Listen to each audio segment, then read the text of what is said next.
আপনি কি বলবেন? আপনি বলেন এই যে মাইকটা নেন। হ্যাঁ বলেন, এই যে মাইকটা ধরেন।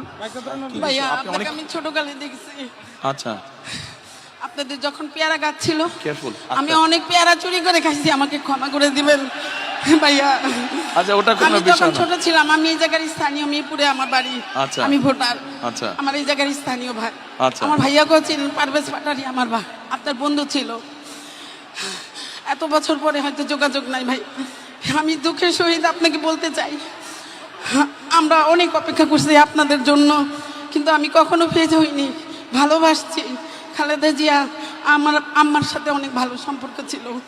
তখন আমার আম্মার বাড়ি 178 নম্বর উত্তর ইব্রাহিমপুর। স্বৈরাচার সাচ্চু আমাদের বাসার 20 ফিট জায়গা দখল করে নিয়ে গেছে, অনেক জায়গা দখল করে নিয়ে গেছে সাচ্চু। আমি এখন বলবো, বুক ফুলায় বলবো, কারণ সাচ্চু আমাদের প্রতিবেশী, আওয়ামী লীগ ছিল।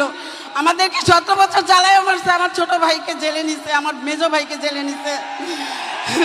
সবাইকে জিজ্ঞেস করে, নাম বলছি, এই সাচ্চু অনেক কিছু করছে।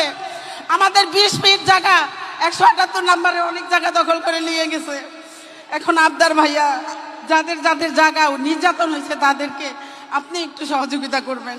আর কোনো কিচ্ছু চাহিদা নাই আমার। আচ্ছা ঠিক আছে, বসেন আপনি। আর ভাইয়া আমাদেরকে সবাইকে আমরা যেন ভোট দিয়ে, হ্যাঁ। আমরা তো ভোট দিবই অবশ্যই, ধান ছাড়া তো আমরা কিছুই বুঝি না। আমরা ভোট দিব আমাদের এই 15-16 আসনে, 17 আসনের সবাইকে আমাদেরকে একটু সুবিধা করে দিবেন, কারণ আমরা জনগণ অনেক ভুক্তভোগী। তাহলে আপনি যখন এখানে থাকেন, এখানকার তাহলে মূল সমস্যা কি? অন্যরা যা বলছে সেটাই মূল সমস্যা, পুনর্বাসন? হ্যাঁ। আচ্ছা ঠিক আছে, ঠিক আছে। আচ্ছা বোন, ওকে।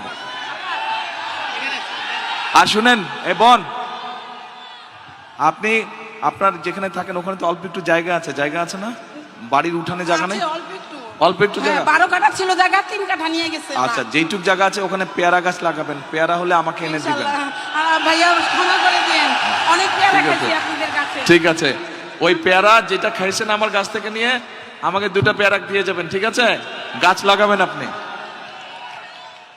আচ্ছা ভাইরা, মা বোনেরা, যেই কথাটি বলছিলাম যে আমি গতকাল থেকে, বোন আজকে হবে না, আরেকদিন ইনশাল্লাহ, আরেকদিন। আমি গতকাল চিন্তা করছিলাম যে এই এলাকার মানুষের মূল সমস্যা কি কি, ভাষান্তিকবাসীর মূল সমস্যা কি কি আমি আমার মতন করে জেনেছি, কিন্তু আজকে আমি আপনাদের কাছ থেকে সরাসরি জানতে চেয়েছি এবং আপনাদের মাঝে থেকেই কিছু মানুষকে আমি জিজ্ঞেস করেছি কি এলাকার সমস্যা। প্রিয় ভাই বোনেরা, আজকে এতটুকু আপনাদের সামনে আমি বলতে চাই যে আমি যেহেতু আপনাদের প্রার্থী, আপনারা বহু মানুষ এখানে আছেন, এই যে এক বোন বলে গেল ছোটবেলা থেকে উনি এখানে আছেন, আমিও এই এলাকায় ছোট থেকে বড় হয়েছি। এই এলাকায় যারা ছোট থেকে আমার মতন আপনারা বড় হয়েছেন, এই এলাকায় বহু মানুষ বসবাস করছেন গত 20, 25, 30, 40 বছর যাবৎ, গত 50 বছর যাবৎ। আমিও এলাকায় গত 50 বছর যাবৎ বড় হয়েছি, যদিও মধ্যেখানে অনেক দিন বাইরে থাকতে হয়েছে আমাকে।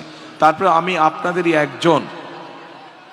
স্বাভাবিকভাবেই আজকে যখন আমি এই এলাকার প্রার্থী হয়েছি, আমি আপনাদেরকে এতটুকু বলতে পারি, ইনশাল্লাহ আপনাদের আল্লাহ রহমতে আগামী নির্বাচনে আমি জয়ী হলে এবং ধানের শীষ সরকার গঠনে সক্ষম হলে, আজকে এই যে কয়জন মানুষ আপনাদের সকলের পক্ষ থেকে, এখানে উপস্থিত হাজার হাজার এই এলাকাবাসীর পক্ষ থেকে যেই সমস্যার কথা বলে গেছে, পুনর্বাসন সহ অন্য যেই সমস্যাগুলো বলে গেছে, কিন্তু পুনর্বাসন থেকে মূল সমস্যা বলেছে, ইনশাল্লাহ আমরা সেই সমস্যার সমাধান করব এই এলাকার মানুষের জন্য।